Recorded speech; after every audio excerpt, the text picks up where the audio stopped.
Pushkin. Hello, Revisionist History listeners. Malcolm here.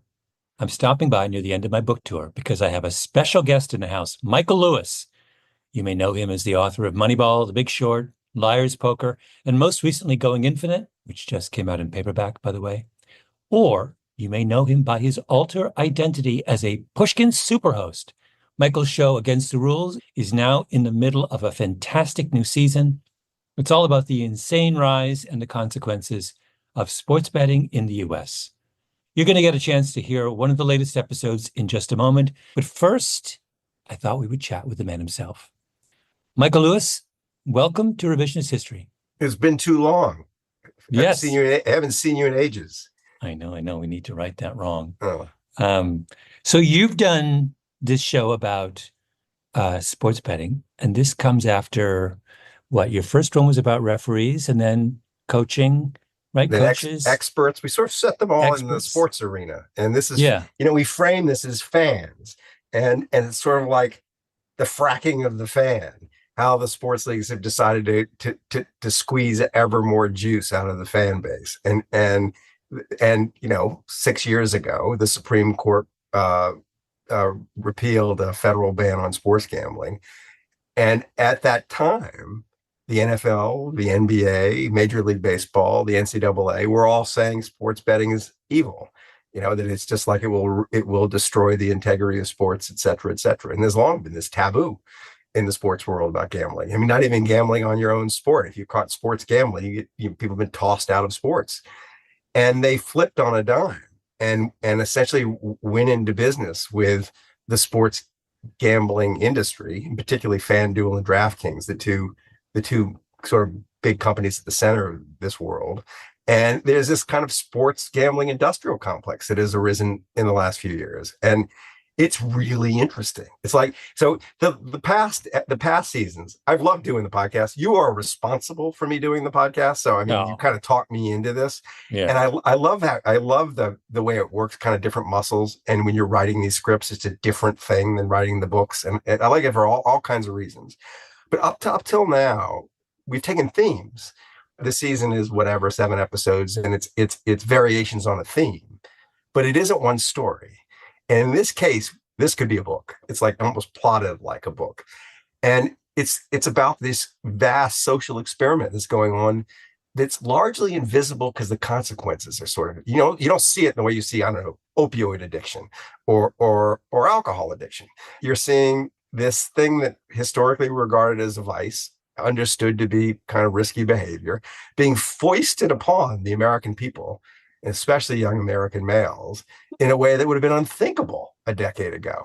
And it's sort of like how this is happening, how the industry works, what the economics of the industry are, where this is going, and the effects it's having on, we're talking to everybody from athletes to high school students who are creating sports gambling rings in their high school, and like ultimately how to defend yourself because the industry's coming for you or your children. It's sort of finely calibrated to exploit all of your mental weaknesses, finally calibrated to get you to do the stupidest things you could possibly do in a casino. I'm just curious about how you settled on this particular topic. When was sports gambling when did it start buzzing around your head? Well, to be completely honest, it was buzzing around my head because you can't avoid it, right? Even in California, sports gambling is still illegal. It's legal in 39 states. California is not one of them. Soon will be one of them, probably. But even in spite of that, living in California 4 years ago, I started getting bombarded with ads from DraftKings and FanDuel telling me to bet on sports. And the commentary around sports had completely changed. So it caught my attention then, but it was our brilliant producers who came and said, what do you think about this as a subject?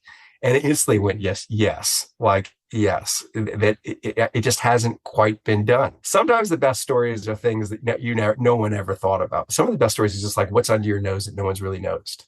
And hiding in plain sight. Hiding in plain sight. The more we dug into it, the more shocking it was, just how predatory it is, just how as a business, FanDuel and DraftKings, the two companies at the center of the industry, they're framed in the public mind as always just fun, it's gaming or whatever. It's or maybe like a casino. It's not at all like a casino. These are businesses that really haven't ever existed before. It's casinos with unbelievable amounts of data about the gamblers and incredible ability to nudge the gamblers into ever and ever stupider things. And it's in your pocket. It was a combination of that kind of dragged me into it. And it was also just like the whole sports gambling as an activity is more interesting to me than casino gambling or even blackjack. We spend some time with sports gamblers, the very best sports gamblers who beat the house. And they're doing stuff very like what the Oakland A's front office did back in the late 90s and early 2000s, where they're doing a fresh analysis of the sports to glean fresh insights that the market, is sort of oblivious to, so that they get an edge. And that's interesting to me. It's like, at the same time, the corporate side of it is kind of dark and gross. The gambling side of it is kind of fun and interesting for the people who know what they're doing. I've been struck by how much the sports gambling has infected our world, podcasting. I mean, sports podcasts have turned into sports gambling podcasts. You got it. I mean, I spend many, many hours of my life listening to Bill Simmons, but it's like he mentions FanDuel in every second paragraph. They've rained so much money on media that there's just not much blowback. There's a huge financial disincentive to doing the story. Like, first question your business people ask me is, can we take FanDuel and DraftKings money? And very much not in your spirit, I said no. I know what do you mean? Very much not in my spirit. Because you were so because you were so good at plowing right through the ordinary ethical objections and getting to that and getting to the cash. It's so true. It's so true. Is it not true? We got mouths to feed here at Pushkin. Yeah, you do. You're a responsible parent and you're generating the income for the family. But I'm kind of I'm a wingnut off to the side of your operation. And I just said, no, it's pretty clear that we've got to be completely free of the taint of their money. These two companies in the last 5 years have spent something like $2 billion each on marketing. And a lot of it ends up in the pockets of sports parties. Yes. $2 billion. $2 billion. Yes. That's like General Motors level. We had someone who I think is a trusted source tell us that they're the biggest advertisers in America. They're bigger than the beer companies. They're bigger than the car companies. And that isn't actually surprising to anybody who watches sports. It's like every other ad is an ad for gambling. And beyond that, like the announcers, not just Bill Simmons, the announcers during the games are framing all their commentary around their bets. And their bets that they make are encouraging or sort of suggesting to the audience they might make too, are precisely the stupidest bets you can make and the bets that maximize the profits of the companies. Like it's long shot bets, it's parlay bets. Parlays, yes. And what it's taking advantage of, and we haven't quite got to this. I don't want to burn the season on your podcast, but the human mind makes all kinds of mistakes when it's placed in conditions of uncertainty.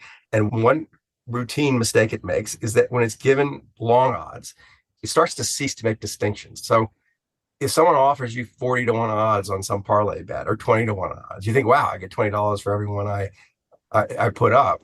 And you don't stop to realize that actually the true odds are something like 100 to 1. You mean because you're betting on a series of long shots and you have to multiply out the odds to get the right. Yes, people don't do exponentials very well. And the mind gets sloppy when you're starting to present people with long shot bets. That's why people play the lottery. They've been kind of grooming the American gambler to move away from, just betting on taking the Chiefs and giving up the points, to these bets where the house take is multiples of what a casino takes for casino games. As a result, the two companies, they're both listed companies. Well, DraftKings is listed as DraftKings, and FanDuel is owned by its holding company called Flutter. all of Wall Street basically got them wrong the minute they ran up as companies. The stocks ran up in the wake of the legalization of sports gaming. And everybody came up and said, oh, they're inflated, short them. And they crashed temporarily. It's like late into 2021 because everyone's sort of looking at them as standard casino businesses. And they knew what the take was for standard casinos, and they could kind of guess what the handle was going to be, what the betting volume was going to be. And they did the casino math and they said, this doesn't justify the stock price. In fact, the take is multiples of what casinos and is growing the margins. And a way to think about it is it's sort of like exploiting their ability to get people to do dumber and dumber things. And I think what's going to happen, our podcast is going to be a part of this. The way to address this is to make it clear that anybody who is a VIP of FanDuel or DraftKings or one of these sports gaming apps, or anybody who even kind of does it a lot, is like someone who's almost certainly making dumb bets because they on the other side of this, the gaming apps are really good at figuring out who's a smart bettor and kicking them out.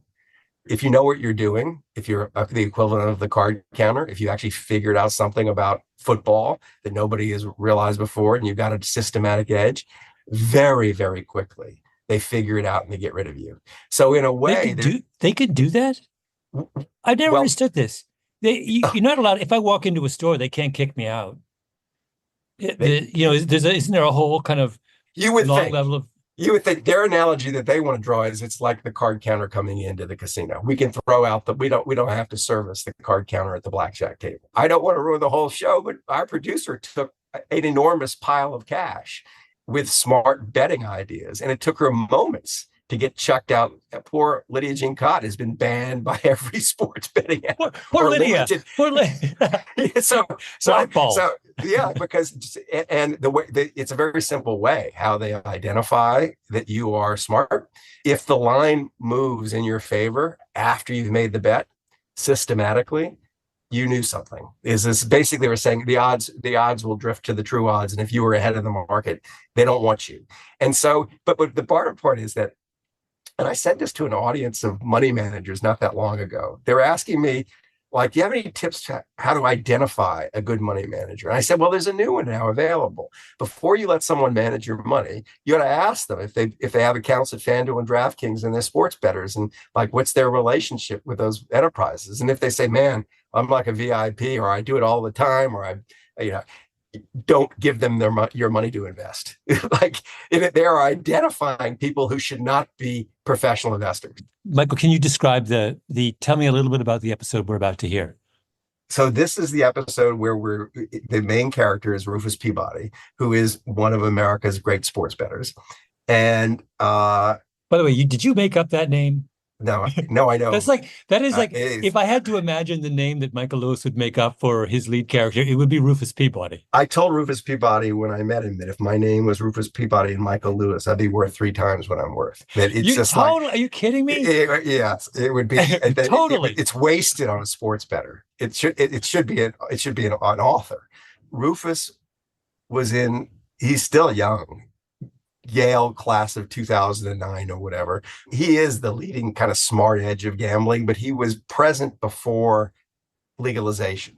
He was present in the markets back when Vegas was the market. We traveled with him to the point where his bets are no longer accepted. What interested me about him and his mentor is also a big character in the episode. Roxy Roxborough, a legend in old Vegas sport. Oh my God. I know. And what you love about Roxy is he's Canadian. He's Canadian. I love it. Michael, we now have we now have a parlay of improbably perfect names. You're going to love listening to them. They're wonderful. They have a lot to say. They're very smart people. I just thought, what is the most interesting point of view on this market? And it was the point of view of the sharp, the edge player, the person who's beaten the market. It's like, who's the most interesting person to talk to about a casino? It's either the person actually running the casino, or is the card counter, or the person who's figured out how the slots are rigged, or who's seen that the roulette wheel is slightly off. It's someone who is looking at the market from a superior kind of vantage point. So it's walking us into this new market through the eyes of an edge player. You have the one thing that has distinguished you throughout your career is I feel like no one has his finger closer to the pulse than you. You've done it repeatedly, and it sounds like you've done it again. It's a gas of a season. Michael Lewis is host of Against the Rules right here at Pushkin. Here's his latest episode, A Hard Way to Make an Easy Living. Give it a listen and head over to Against the Rules and subscribe to hear more. Thank you, Michael. Thank you, Malcolm.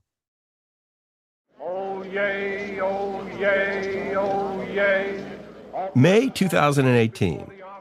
The United States Supreme Court strikes down the federal law that has effectively banned sports gambling in nearly every state. What happens next happens faster than anyone imagined, and happens in so many places at once that it's basically impossible to follow it all in real time. I ended up picking Mississippi and Kansas as the two states that I really decided to focus on, and really was just there, becoming a part of the furniture as the lobbyists were working their magic.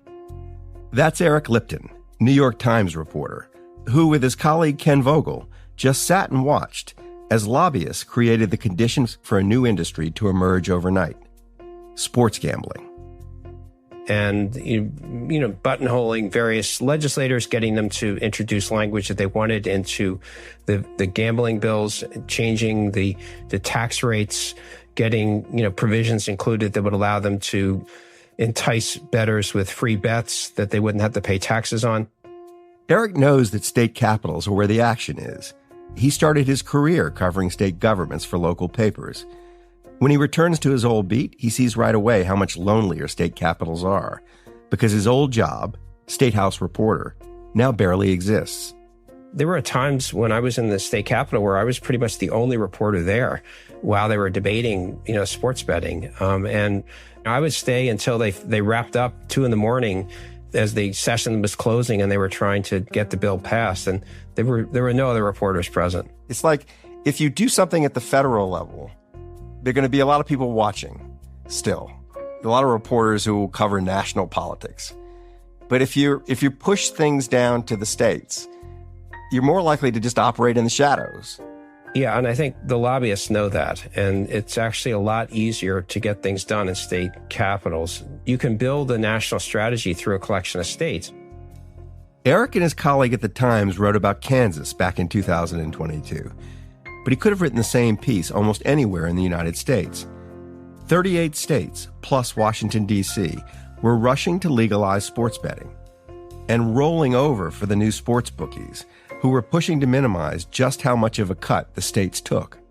They cut the tax rate almost in half. They gave them the ability to give out free bets as a promotion to sign people up and not have to pay taxes on that. So essentially the state becomes a loss leader, a promoter of getting people into gambling by giving them tax-free promotions. And without a whole lot of pushback from anyone. Oftentimes the legislators weren't even aware that they were passing these things, or it was given to them at the last minute just before they were asked to vote on it, and they weren't even fully informed as to what they were voting on. Overnight, the states have gone from the bookie's cop to the bookie's partner. So have all the pro sports leagues, the NFL, the NBA, and Major League Baseball. The entire sports industrial complex now has a stake in the revenues that flow into sports gambling companies like DraftKings and FanDuel. There's now a vast new machine with one clear purpose: to maximize those revenues by maximizing the number of bets that Americans make on sports. A sports equinox is coming for sports. One day, one contest that's free to play. FanDuel Sports Equinox free play contest. It's as if when Prohibition ended, there were these two massive liquor companies sitting there with databases on individual Americans and their taste for alcohol. And the government ordered them to go wave a glass of whiskey under the nose of every alcoholic to persuade as many as possible to start drinking again. Of course, there are some restraints, some rules. No state has allowed small children to gamble on sports. 8 have declined to allow people to gamble on their phones. And the taxes that the new industry pays varies a lot from state to state. New York takes 51% of all sportsbook revenues. Indiana takes only 9.5%. In 2017, the year before the Supreme Court struck down a federal law against sports betting, legal sports bookies in the United States generated roughly $300 million in revenues. In 2023, they took in $11 billion. In 2017, Americans made roughly $5 billion in legal sports bets. Last year, they laid down more than $120 billion. The numbers are crazy. The consequences are even more so, and we'll be exploring them for the rest of the season.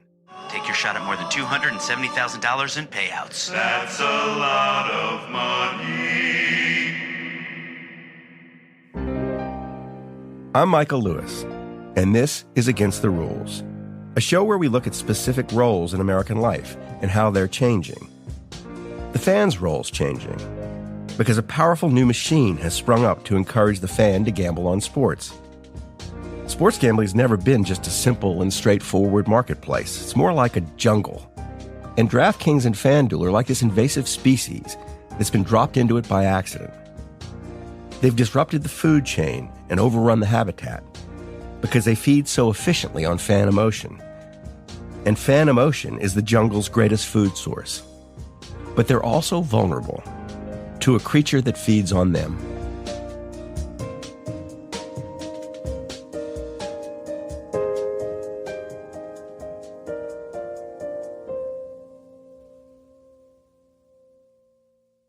Let's recall for a minute what sports gambling once was in America by listening to just a snippet of a press conference held back in 1961 by then Attorney General Robert F. Kennedy. The report has been, since the passage of the legislation, that big-time gambling by the big-time operators has been materially decreased since the passage of the legislation. Kennedy's celebrating a new law called the Federal Wire Act. The point of the law was to cut the legs from under the mafia by shutting down its sports gambling operations, by giving the federal government the power to arrest and prosecute anyone who booked a sports bet over any phone or telegraph wire that crossed state lines.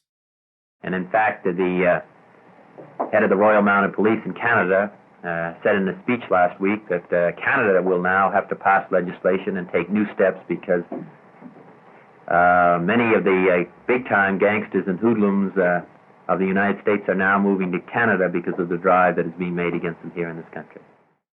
When you think of Canada, this isn't the first thing that pops into your head. Happy refuge for big-time gangsters and sports gamblers. But I don't know. It was a different era. I always had an interest in sports. My father coached me in swimming, coached me in tennis. But my world changed when I found out you could gamble on it. I became no longer a fan. I became interested in gambling. That's Michael Roxborough. Everyone just calls him Roxy now. He grew up in the 1950s in Canada, in a nice upper-middle-class family. He's now Zooming with me from a home in rural Thailand with the AC blasting in the background and a straw fedora on his head, and the emotional feel of a man in a witness protection program, a placeless man. But he really did grow up in Canada. When Roxy was a kid, there was a sports gambling market. It was smaller and more constrained than it is now, but very real. And its center was the pool halls of Vancouver, British Columbia.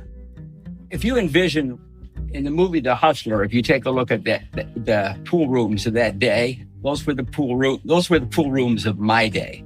Mm-hmm. It was just full of wannabes, desperados, hustlers, drug dealers, bookmakers, everybody that was operating outside the law. Right. When you got the bug, what'd your parents think about it? Not too happy. My father was a Harvard MBA, and my mother was a high school valedictorian. And I think they had higher aspirations. Roxy's dad wanted him to go to Dartmouth, and he got in. But he went to American University in D.C. because he sensed the action was better there.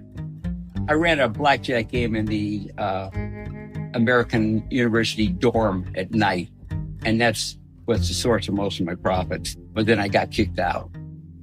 For what? For running that blackjack game.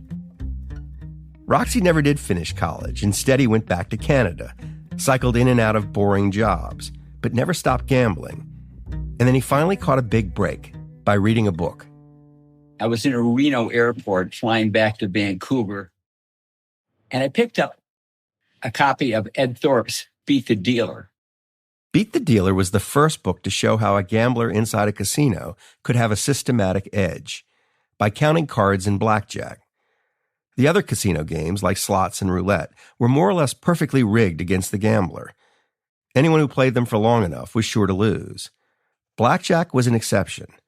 Play blackjack for long enough, at least the way Ed Thorpe taught people to play, and you were sure to win. Ed Thorpe published his book in 1966. A few years later, Roxy read it, and it gave him the idea that changed his life. I decided that if I'm going to look at sports betting, I need to look at it statistically driven, data driven, not visual or instinct or just watching a lot of games. Outcomes in sports were obviously far less regular and predictable than outcomes inside slot machines, or even at blackjack tables. But that didn't mean you couldn't learn stuff about sports that would allow you to make better predictions. Not perfect predictions, but better predictions than everyone else betting on games in the 1970s. Roxy had baseball in mind. The guys who booked baseball, legally in Nevada and illegally everywhere else, offered gamblers the chance to bet on not just who would win the game, but how many runs both teams would score. Roxy had an insight that seems obvious now.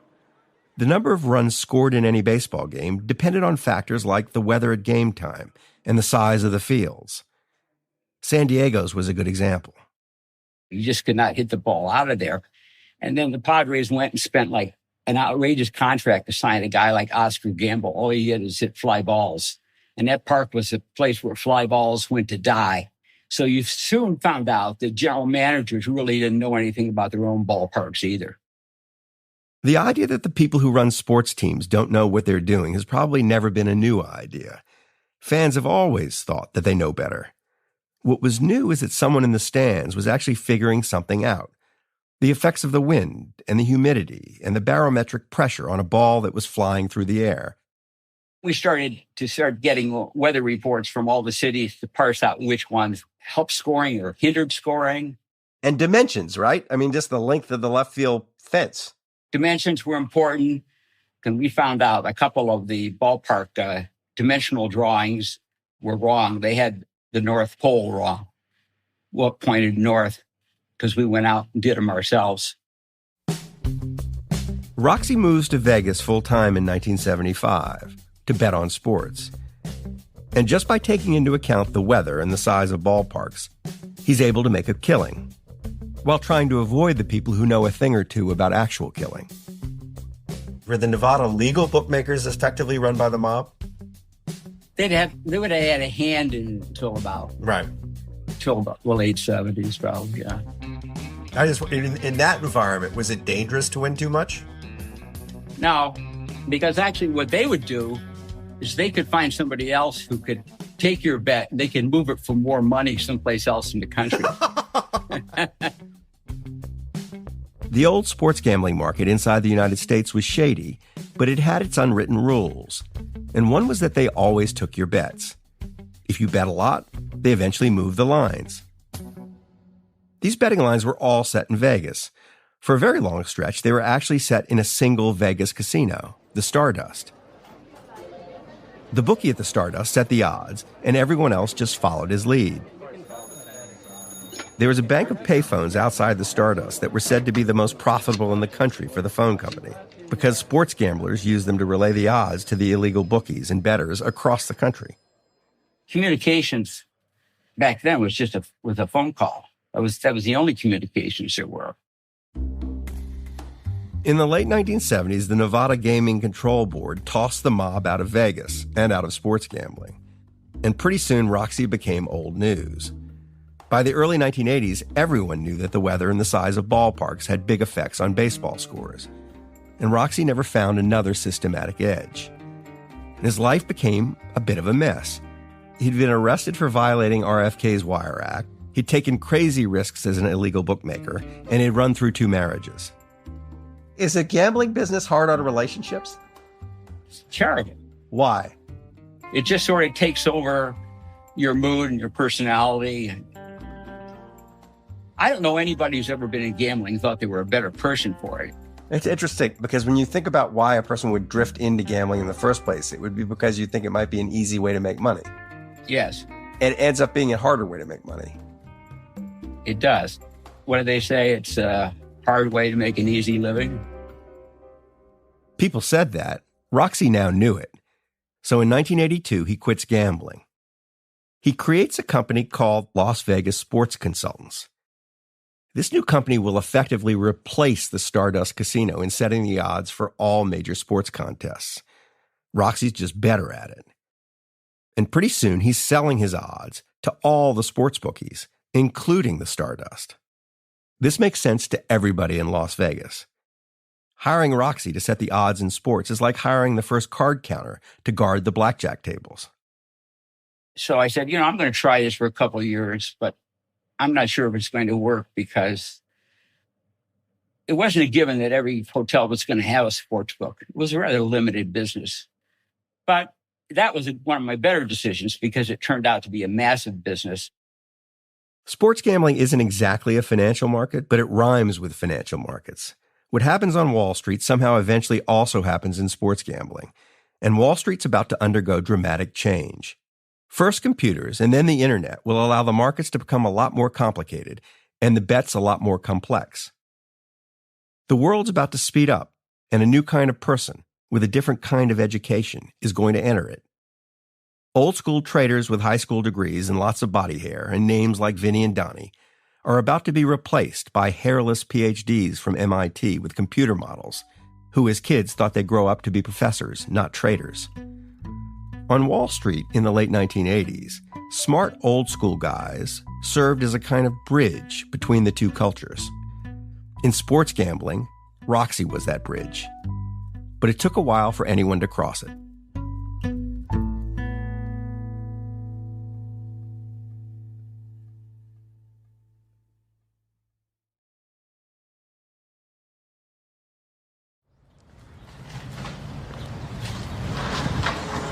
We're here to see Rufus Peabody.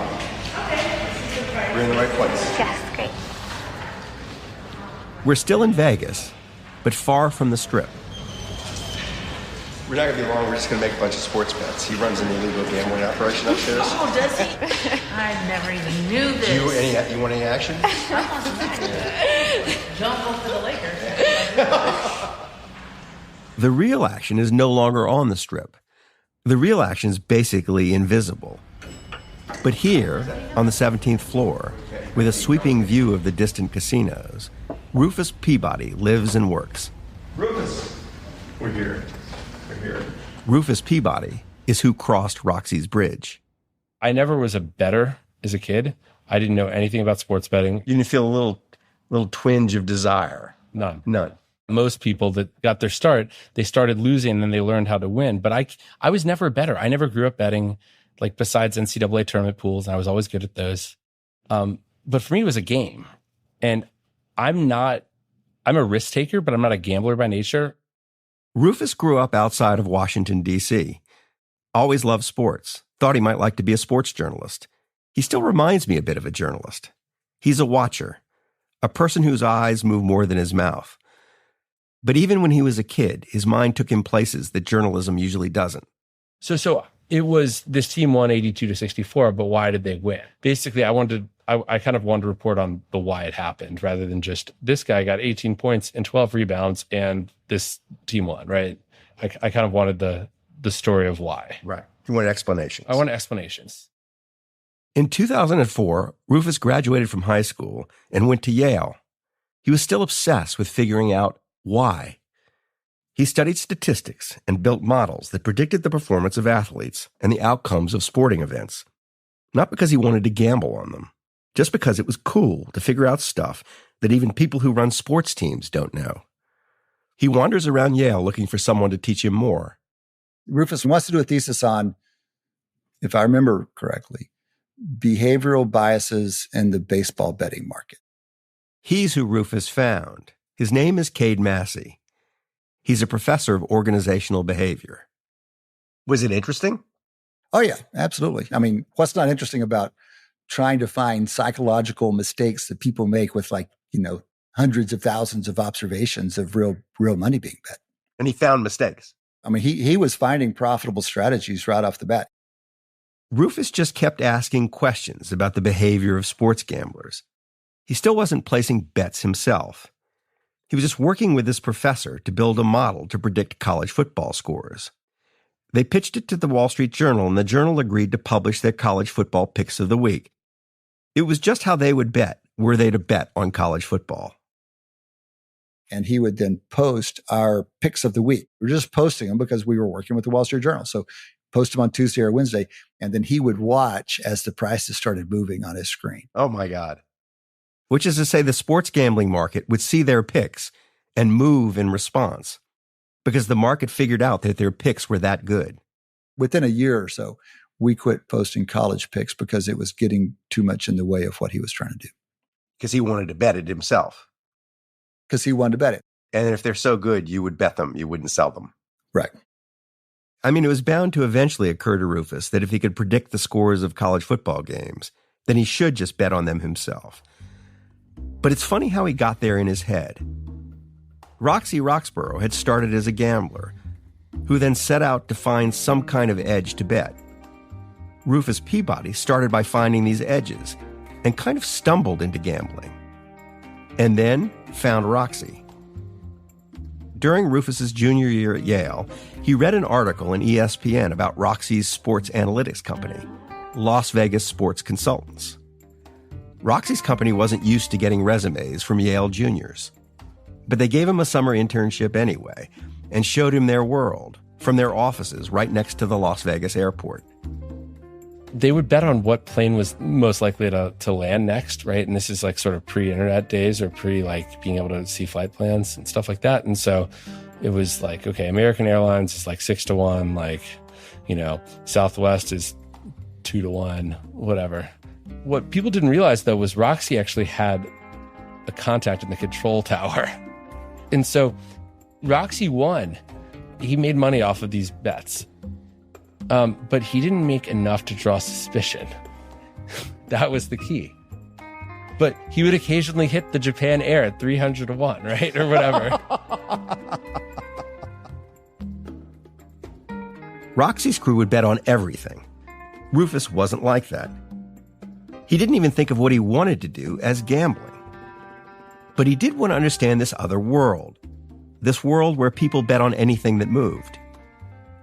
They shared the building with American Wagering, so with Leroy's, which was a sort of third-party sportsbook operator. Leroy's didn't have a casino, but they were in casinos like Hooters or terrible Herbst, right? Hooters has a casino? Yeah, Hooters Casino. It's on the Strip. It's right Tropicana, basically. All right. Yeah. So I meet the head trader there. Right. And I have all these questions. A bookmaker can make more money. Let's say if they know the public's bias, they can make more money setting a line somewhere between the true price and the price the public thinks. That's the way to maximize. There's no reason you should understand what Rufus just said there. But let me try to explain it because it tells you a bit about how this old school sports gambling world works. The line is just the odds or the point spread.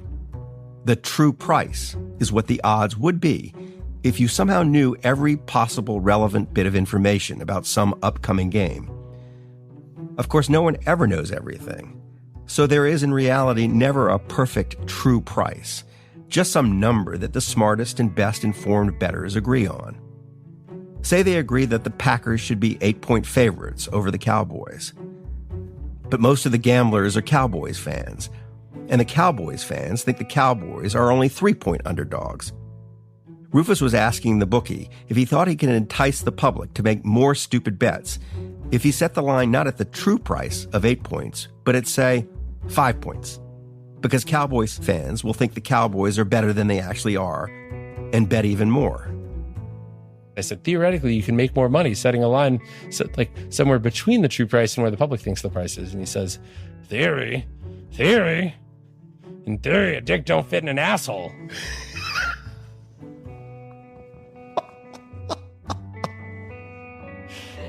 And this guy, yeah, he was probably 300 pounds, 5'8", smoking a cigar in a dark room, looking at a bunch of numbers on a screen.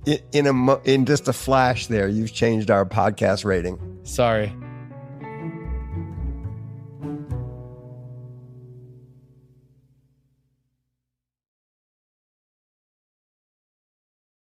Rufus Peabody, recently of Yale, is no one's idea of a hustler. He's too sweet-natured and even-tempered, and way too open to telling other people about the stuff he's learned. He finishes up at Yale and moves back to Vegas to work full-time at Las Vegas Sports Consultants. But now Rufus thinks he might have an edge, and people in and around Roxy's firm think that maybe he's right. The Super Bowl was my first big break, Super Bowl 2009. Okay. I had made a friend with a professional sports bettor, a guy that bet baseball. And he loaned me $10,000 to bet. I had my own $10,000 to $12,000. My boss, Kenny, unbeknownst to everybody else, invested $40,000 in me and gave me a 20% free roll on it. Meaning that if it wins, you take 20% of the profits, but you suffered none of the losses. Correct. And so I ended up with close to $60,000 bet on the Super Bowl. And so I basically was pretty leveraged. Yeah. And I remember being like, if this game doesn't work out, I gave it a shot.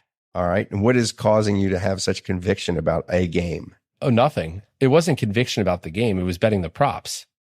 The props, short for proposition bets. Not on the whole game, but pieces of the game. The standard story, which is almost certainly not true, was that the prop bet was invented for the 1986 Super Bowl between the Chicago Bears and the New England Patriots. The Bears were such heavy favorites that Vegas had trouble ginning up interest in the game. So a Vegas bookie created a side bet. The odds that a Bears defensive tackle named William the Refrigerator Perry would score a touchdown. It was a long shot bet, and the betting public loved it, and Vegas bookies lost a fortune when the fridge did indeed score. But back to Rufus, and forward to the Super Bowl of 2009. The Pittsburgh Steelers played the Arizona Cardinals. Rufus wasn't betting the whole game, but pieces of the game. His pro football model spits out odds for all this weird stuff that Vegas bookies are now offering bets on. The odds that Steelers running back Gary Russell will score the game's first touchdown, for example. Rufus has vast troves of data to mine. He can do stuff with it that Roxy would never imagine. He could do stuff that even the people who run the Pittsburgh Steelers would never imagine doing. I mean, even Gary Russell likely has no idea that you can calculate the odds that he will score the game's first touchdown. But Rufus can. His model puts those odds much higher than the bookie's odds. So in Rufus's mind, it's a great bet. He makes dozens of similar bets. Bets where his model tells him that the bookies are giving him better odds than they should. I still remember going, it was like Harrah's, Caesars, the Rio. I ended up getting down like $200 at a time, like $5,000 positions on a few things like that were really good. And so I was diversified. Within the game. Yeah. Within the game. I wasn't betting on the outcome of the game, but I still to this day have never watched that game. I was too nervous. How did you experience the game if you didn't watch it? I went to this little par 3 course that's open at night, right south of the airport. And I played the par 3 course twice until I felt like the game would definitely be over. And then I went grocery shopping, and I didn't have this is pre-smartphone. I went grocery shopping, and then I went home and cooked myself dinner. Huh. And then and only then did I open my computer and check and see how the game went. And were you just going through your prop bets, seeing what happened? First, I looked at the box score, and I saw the first score was Gary Russell 1-yard touchdown run. I was like, right. And it turned out out of like $56,000 bet, like I profited like $23,000 on it. Rufus figures out how much he's won. Then he physically retraces his steps to the many casinos that had taken his many bets, still driving an old Honda Civic. You had all these little tickets. You have to, you go cash them. Each one individually. Mm-hmm. So you must have had 100 tickets. Oh, yeah, probably. He just drives around Las Vegas, and the money piles up. And I remember having like $30,000 on that front seat and being like, oh my God, so much money. In cash. In cash. After that, lots of people in Vegas wanted to lend money to Rufus and take a cut of his bets. Rufus, for his part, was still sitting in his office in Las Vegas Sports Consultants. But pretty soon he was directing an army of people to lay bets in sports books across the city. Sports books that got their odds from Las Vegas Sports Consultants. Rufus was in effect betting against the lines created by Roxy's firm. Roxy himself had moved on at this point, but he watched what Rufus was doing, and he admired it. He came to Bouquet once, and I met him. Even after one lunch, I said, this guy's thinking at a higher level than other people. And I learned a lot from him, not because he was divulging his secrets, but he was just thinking at a higher level. To get his edge, Roxy had used weather reports. Rufus was using the spin rates on pitchers' curveballs. I try to drill things down to their root cause. It's kind of what you do when you write books. You try to figure out the person, what makes them tick, what's the story. I try to figure out why things happen in a baseball game or a golf tournament. What makes a player good? It's not just their score. Like, what are the things that are driving their score? Which of those are repeatable, which aren't? And right now, you have all this like computer vision and that type of data available now. And with a lot of these sports, I mean, we're now talking about bat speed, measuring bat speed and looking at like aging curves for bat speed.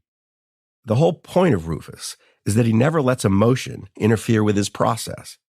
But that doesn't mean he doesn't feel emotion. He does. He feels it for his process.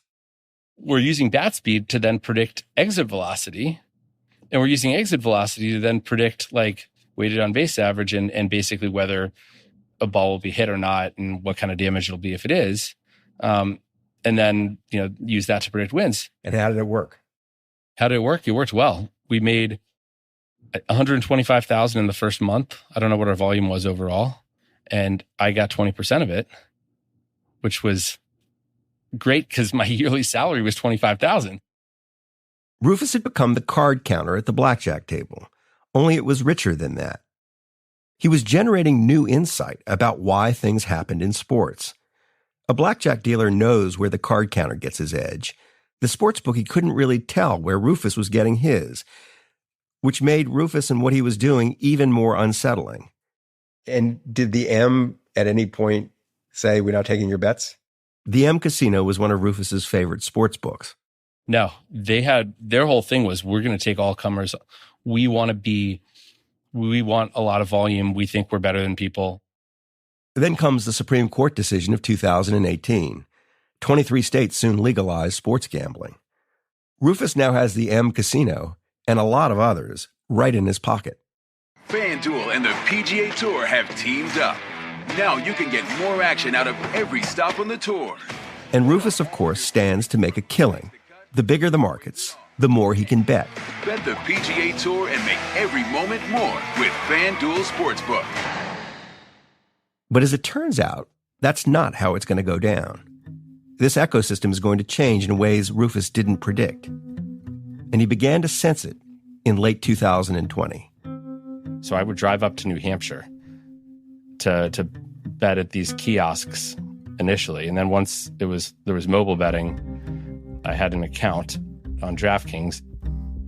Rufus had a girlfriend in Massachusetts. Massachusetts hadn't yet legalized sports betting, so he needed to cross state lines to use the betting app on his phone. The drive took him like 45 minutes, but it was actually easier than running all over Vegas trying to get cash down. He and his process were built for this new type of casino. He could bet on golf basically all day long, until one day he couldn't. One week I lost $30,000. I got a phone call to tell me that they were cutting my limits on golf. He'd lost $30,000, and DraftKings stopped taking his big bets. By the way, we've reached out to DraftKings, and so far they have declined to talk with us. Anyway, it was clear to Rufus back in 2020 that this was definitely no longer his old sports gambling world. Because I had bet enough, it spurred them to actually go in and look at the stuff I'd been betting and how I'd been doing. Books are not limiting people just because they win. They're limiting them because they think they're going to win in the future. Rufus used data to predict what athletes were going to do. DraftKings was using data to predict what Rufus would do. When they looked at the data, they saw that after Rufus placed his bets, the odds nearly always moved in his favor.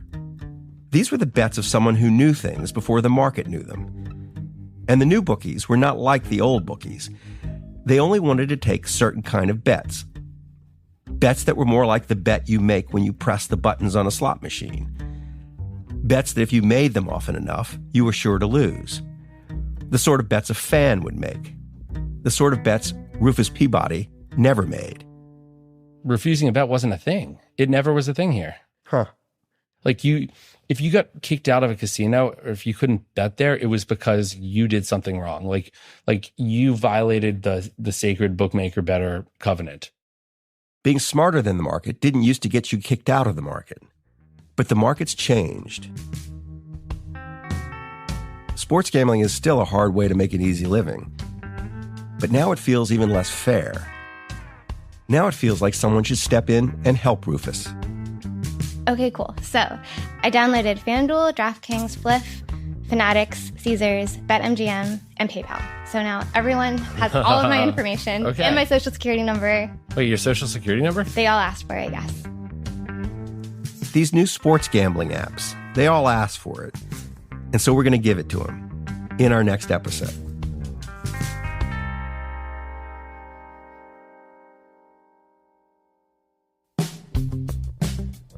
Against the Rules is written and hosted by me, Michael Lewis, and produced by Lydia Jean Cott, Catherine Girardeau, and Ariella Markowitz.